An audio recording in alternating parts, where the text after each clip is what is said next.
Diebares, goeiemôre, wees gegroet in daai geseënde aloorwinnende naam van Christus Jesus. Ons is vanoggend, prys die naam van die Here, by die derde deel van die woord en lering en die gedagte rondom steek die vuur aan. Prys die naam van die Here. Nou die derde gedagte is, halleluja, om die vuur aan te steek deur aanbidding. Halleluja, terwyl ons God aanbid, halleluja, met lofliedere, lof, deur God te dank, deur God te eer, prys die naam van die Here. Wat 'n wonderlike ervaring ons, halleluja, halleluja, beleef. Ek wil vanoggend die gedeelte in Handelinge 16 vers 25 gebruik, prys die naam van die Here, om vir u te wys wanneer ons, halleluja, lofliedere tot God sing, en ons doen dit in opregtheid, en ons sing in ons harte, en ons bedoel elke woord, wat 'n krag losbreek uit die hemel uit. Handelinge 16 vers 25 sê, Paulus en Silas het gebid en lofliedere tot eer van God gesing, en die gevangenes het na hulle geluister. U hoor die konteks van die skrif, hy sê lofliedere tot eer van God gesing, halleluja, en die reaksie op dit, prys die naam van die Here.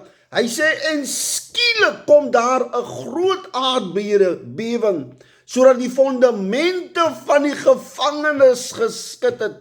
Ons het al baie keer gesien hoeveel krag word terwyl ons die Here aanbid, halleluja, in die kerk, hoe die teenwoordigheid losbreek, hoe mense, halleluja, uiting gee uit hul hart uit, hoe die Here deurbreek in hulle binneste.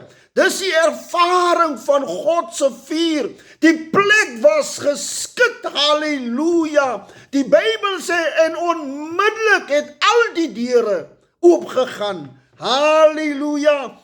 En goed dat ons baie kere so onmoontlik vind, halleluja, gebeur skielik, prys die naam van die Here. Boeie, hy het van hulle af, almal af losgeraak. Halleluja, wanneer ons aanbidding doen, prys die naam van die Here, dan kom die Here nie net deur vir jouself nie, prys sy naam, hy kom deur, halleluja, vir almal wat in hy teenwoordigheid is, almal wat, prys die naam van die Here, die vuur van God beleef. Vandag wil ek vir u sê, wanneer ons die aanbidding deur die vuur aansteek, kan niks in die teenwoordigheid van die Here bestaan nie, halleluja. Selfs geharde manne moes gesak het, en hulle in die teenwoordigheid van die Here, halleluja, en bely het, halleluja, baie se harte was gebreek deur die teenwoordigheid, die vuur van die Here, halleluja. Terwyl dit vir my in hierdie gedeelte is asof Paulus en Silas daar sit, en is vir my asof die woord van die Here eintlik so in vervulling kom, waar hy self, die Here self sal voor jou uitgaan, halleluja, om koperdeure oop te sluit, ystergrendels te breek, die boeie het gebreek, halleluja, niks kon hulle vashou nie, prys die Here. Wanneer ons aanbid, wil ek vir u sê, en die vuur van God breek los, niks kan jou vashou nie.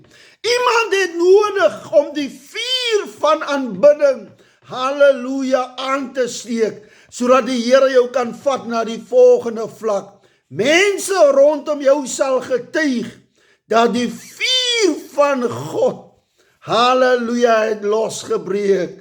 Prys die Here. Halleluja, terwyl Elia bid, en die Here uit die hemel uit die vuur op die altaar, halleluja, val. Prys die naam van die Here. Het dit alles verteer. Selfs die water, halleluja, het opgedroog wat rondom die altaar gegooi was. Vandag wil ek vir u sê, halleluja, steek die vuur aan deur aanbidding. Here, ons gee vandag aan U alle lof, alle eer, alle prys. Dankie Here dat U deur die woord weer eens kom wys hoeveel krag daar in aanbidding is. Halleluja. Die hemel ruk los, Here, dat het 'n aardbewing veroorsaak in die tronk. Mense wat in gevangenis sit, wat voel daar's dinge wat hulle vashou.